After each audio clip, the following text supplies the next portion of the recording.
What's going on, folks, and welcome in. My name is John, and together with my co-host Mike, we make up Out of Your Falcon Mind. We are an Atlanta Falcons podcast. You can catch us live every season, twice a week during the season. You can catch us all year round, but twice a week during the season, at least once a week during the off season, and we'll put out videos like these. And if we may go live more than once a week in the off season, depending on if there's news dropping or whatever. We'll try to get a video out at least. And if we can go live, we'll go live. We'll be covering the draft this year and free agency like this video as well. We're going to live stream the first round of the draft with our buddies from New Millennium Falcons podcast. So it's going to be just a great, very fun off season. So make sure you guys are locked into the channel and continue to support. So if you're new to the channel, hey, welcome in. Hope you stick around. Hope you enjoy the content. If you're coming back, watching again, thank you guys so much for coming back, continuing to support the channel and keeping it growing like it is. So if you haven't already, if you could like the video, subscribe to the channel, we greatly appreciate it, man. Hit that bell so you get the notifications anytime that we go live or drop new content. So today's video is the fourth in the free agent series that we've been doing. And today I'm gonna hit cornerbacks. If you missed the first three, the wide receivers, edges, and quarterbacks. And shout out to Savion Mixon, our buddy from the Vikings Wire, and also a huge Falcons fan, who came in last week and shot the quarterbacks video with me. We talked for over an hour on the quarterbacks. The other two videos, much shorter, 10 minutes, 20 minutes, something like that. This one's gonna be more of the shorter version because, I was gonna do safeties and corners together, but decided I'm gonna do corners this time and probably safeties next week, maybe even sooner than that if I've got time. But I just want to hit corners because obviously we have a need at CB2, right? We don't know. We were hoping Jeff Okudah was going to be the answer. Played well the first half of the season, got hurt, never really was himself again. We saw Clark Phillips starting over there a lot. Just kind of fell off a little bit. So we've got that hole there. So if you're looking at our current corner room, you're looking at AJ Terrell, Clark Phillips, D. Alford, and Mike Hughes. And Mike Hughes very well could be a cap cut at any point because he was okay. He wasn't great. I mean, definitely made some mistakes. I don't know that he's worth what we're paying him, but who knows? I mean, he does have that relationship with Jerry Gray that goes back to Detroit days, so maybe that'll have some influence on it. Not really sure, but either way, we could use an upgrade. And if they're going to extend AJ this coming off season, me personally, with AJ, I'm not extending him until after this season. I mean, you've got him this season, I think, for $12 million, somewhere on there. So to me, I mean, after this season, then we can talk about it. I'm going to see what you got this season. And I know he's proven it. He's definitely a CB1 in this league. Is there things he could be better at? Of course. Do you wish he was a better ball hawk type of guy? Of course. But for the most part, I mean, very, very good corner. Does he get beat? Of course, all good corners get beat, no matter who they are. They all get beat. But he is very, very good. So got no problem with AJ, and I got no problem if they want to extend him. Especially Raheem coming back, knows him very well. Wouldn't be shocked at all if he stays in Atlanta. But so looking, like I said, the corner room. So let's just start with Jeff, right? We'll start with Okudah.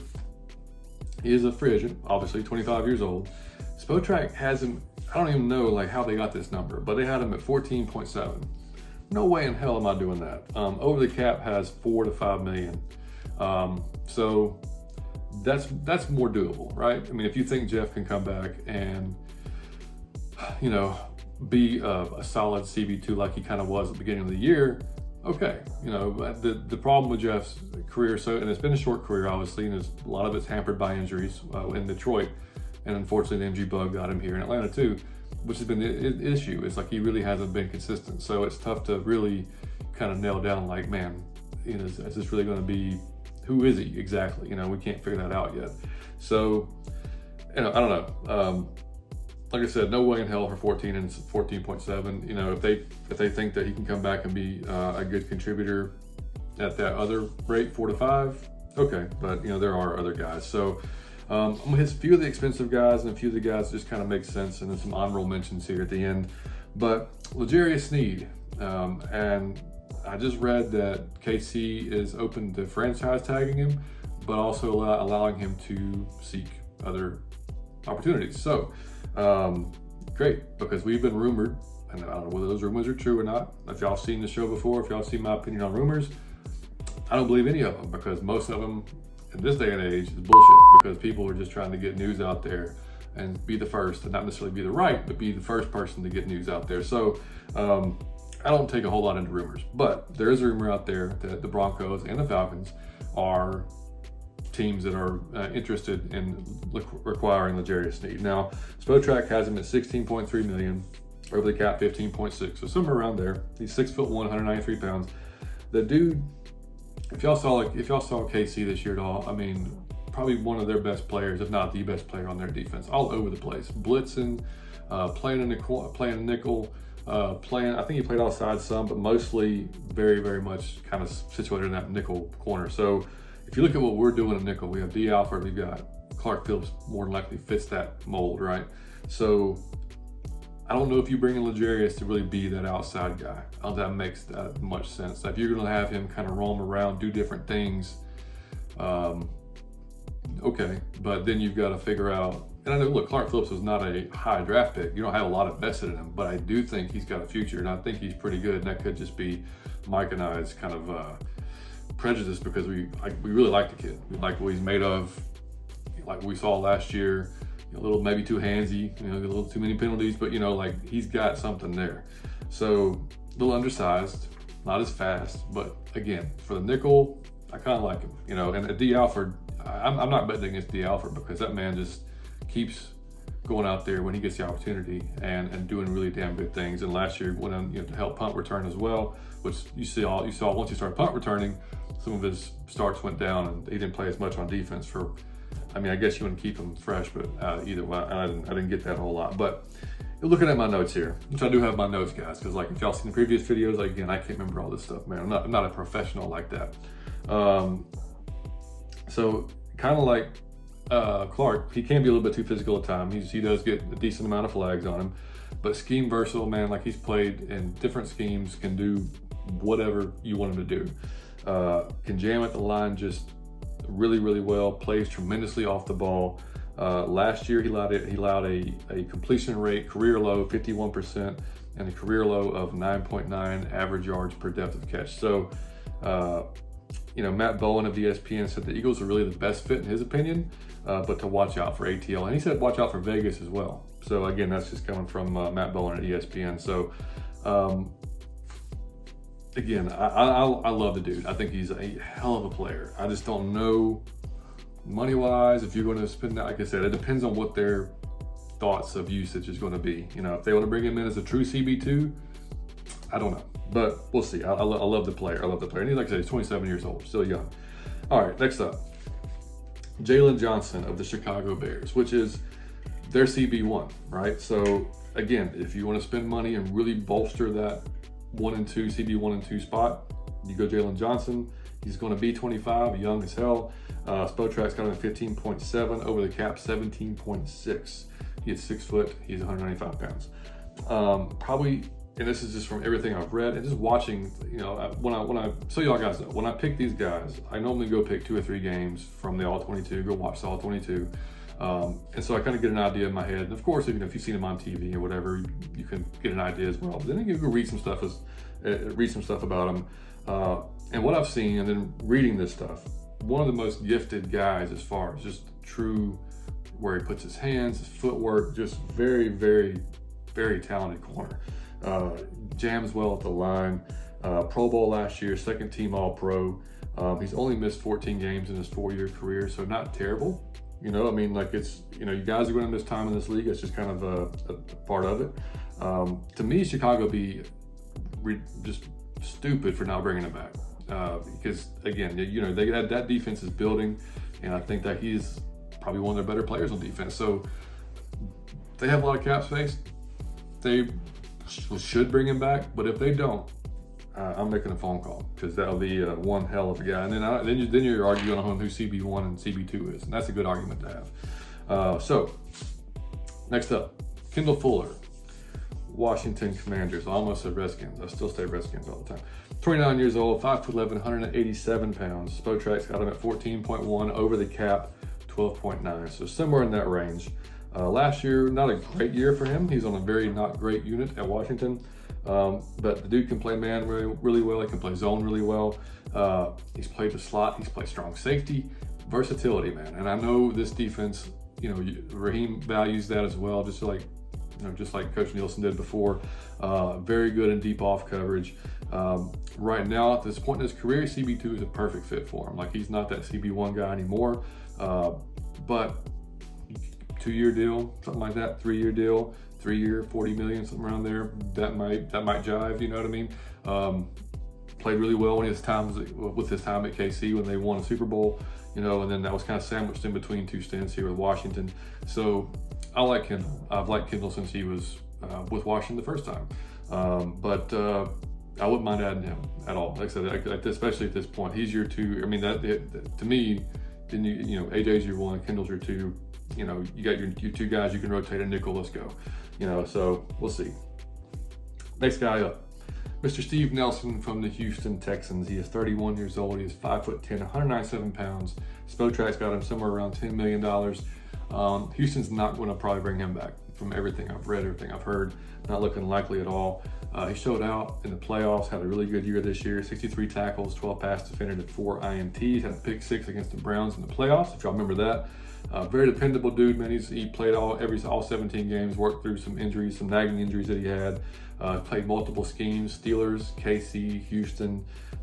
He's looking at possibly a 2 to 3 year deal, kind of in that same range that we were just talking about with Kendall Fuller. So, hell of a player. Again, that D'Amico Ryan's defense over there. So I wouldn't mind having him at all. Excuse me, guys.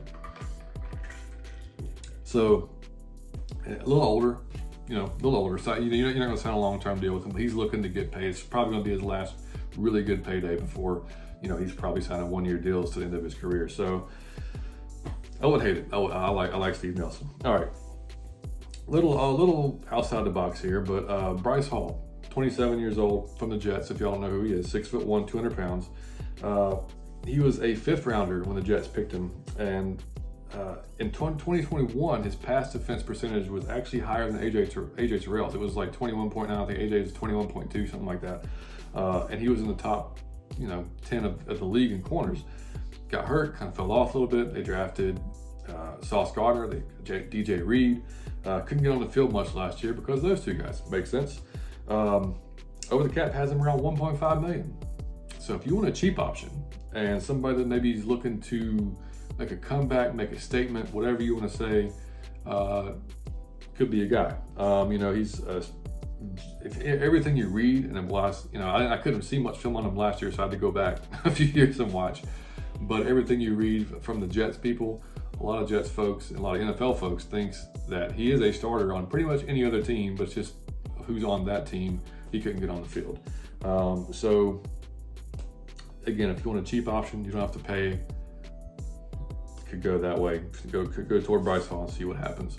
All right, last up, and this is probably the most likely because of his connection to Raheem Morris, Kello Witherspoon from the Rams, 29 years old, 6'3", 198 pounds, big dude for a corner. And Spotrac has him at 10.2. Over the cap has him at 6.3. Maybe cut in the middle, $8 million, I don't really know. He played 93% of the snaps last year. He had 14 pass defenses and 4 interceptions, the best of his 7-year career so far. So like I said, obviously his connection with Raheem speaks for itself. Very long, obviously I just told you his height. You talk about batted balls and really being tough to get a ball around, that helps. Can jam the hell out of receivers at the line. Not the best of tacklers, to be honest. Looking at his missed tackle rates, not great. That have to improve. That's something that, I can't stand corners that don't want to tackle. I understand there's business decisions to make, but I also want you to tackle the man when you got a chance. So that will need to improve. But he's played on both left and right side. There's not really a particular, he's better on whatever side. He was CB1 last year for the Rams, and that was a young Rams defense that Raheem got a lot out of last year. Sports Illustrated has already suggested that we're a very likely landing spot for him. So I'm not going to hate that. That's a pretty decent price for your CB2, especially if he can continue that strong year he had last year coming in under Raheem. And then you add in Jerry Gray and the guys they have in that room that could really help bolster his play. Hey, I'm all for it.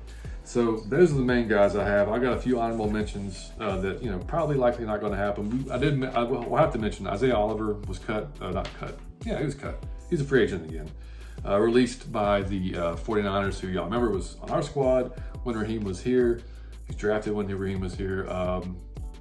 got hurt with Achilles, never really came back. He actually came back fairly strong, I'll be honest with you. Like, I thought, like, okay, we were always arguing, is he really a safety though, or is he a corner? Is he a nickel corner? You know, he's definitely not a CB2. I think we've seen that he's not a CB2, so I don't think you bring Oliver back, even though as cheap as he probably be. I just think that'd be, I don't know. You see what he is and what he's not. He's not CB2, maybe a nickel. I mean, honestly, probably better as a safety, but 49ers didn't see it. He didn't do well enough there for them to bring him back. So I'm not really on it, but that name's been floated out there. Was the only reason why I've been mentioning it. Stephon Gilmore, 33 years old, played really good last year for the Dallas Cowboys. Getting older, still effective though. Still effective. And I just don't, not that 33 is old, but man, if you're going to try to really bolster that room up and go get it, you know, maybe go a little bit younger. But and Spotrac has him around 11 million, so decent amount to pay for an older guy, but not too bad. Keyshawn Nixon from Green Bay, he's likely going to stay there. He wants to stay there. He was also an All-Pro returner last year, which, you know, could bolster our return game depending on how Avery Williams comes back. So again, likely Green Bay is going to re-sign him, so it's not really that much of a something to talk about, or he wants to come back, I should say that. And then lastly, Chidobe Awuzie from, I hope I said that right, from Cincinnati. Likely going to be a one-year deal. Came on strong last year, the second half of the season. Had a torn ACL the previous year, and y'all all know it takes a little bit of kind of getting your feet underneath you to get used to how that feels now with ACL. So second half of the season, he was more of his old self, played really, really well down the stretch. So I wouldn't mind him, but again, that might be something where the Bengals bring him back on a cheap one-year deal. Hey, you know, prove it one more year, then we'll see what happens. But those are just some other guys I want to mention. So that's it, guys. Just like I said, a few options that we have that may be out there, some more expensive than others. And look, there's a laundry list, just like the receivers, just like the edge, laundry list of guys out there, right? And I just don't have time to go through all of them at all. So I'm just picking out names that will be good fits, that I personally like to see in a Falcons uniform, and it all depends on how we spend money and where they want to focus that money. If we're not going to go spend money on a free agent quarterback, then we've got room to go get an edge or get a corner, whatever they see. To me personally, wherever you're strongest, you go bolster that room. If they want to have a kick-ass secondary, then go build your kick-ass secondary. They want to have a kick-ass rush defense or pass rushers, okay, then go get your pass rushers and start building that up. Whatever. I think obviously how we're currently constructed, our corner room probably stronger. Yeah, it definitely is. It's definitely stronger. So if you want to go bolster that room and really just make it so it's a shutdown type of secondary, and you know that means adding another safety as well, which we'll get to next week. But if you want to do that, then go do that, and then you know that'll help your pass rush as well. They do help each other. You know, good secondary helps your pass rush. Good pass rush helps your secondary. But to me, that's kind of where you want to do. But regardless, it just depends on how they want to go about it. I mean, if you heard Coach Raheem today at the combine, and him and Terry both have said it 17 different times. They've got tons of options, different ways to go about it. So up to them how they want to spend their money, how they want to put their focus into it. And then of course you have the draft as well. And we'll have some draft videos about some guys we could add as far as corners as well in the draft. Sometimes, unless you're Sauce Gardner or a really good corner, it's a tough transition to the league. It's one of the hardest positions to play, you know. So I don't love a rookie starting at CB2, but I wouldn't mind drafting one later on, like we did with Clark Phillips, ease him in, something like that. But anyway, that's it, guys. Hope you enjoyed it. Like I said at the beginning of the video, man, hope you come back, catch us live this Thursday. If you're watching this week, today is the 27th. We'll be live on the 29th at 6 p.m. this week, different time, with our boy and friend of the show, Aaron Freeman from Locked On Falcons. He'll be by. We're going to talk about some new news, not new news really, but some of the news this week. And then also we're going to have a little mailbag session. So if you guys see this video and you want to ask a question to us or Aaron, put a comment in the video, as well as comment what corner you like, what you think we should do with that position with CB2. And then you can go back. I also put a post yesterday about that show with Aaron. If you want to comment on there, and we'll get all your questions asked about going for this mailbag session on Thursday. So thank you guys so much. I'm at 20 minutes, pretty solid. Thank y'all. We will see y'all Thursday. If not, we'll catch you next week with the safeties video. And we'll go over maybe some possible replacements for Richie Grant and see how we go from there. So much love, guys. Thank you guys as always, and we will catch you next week. Peace.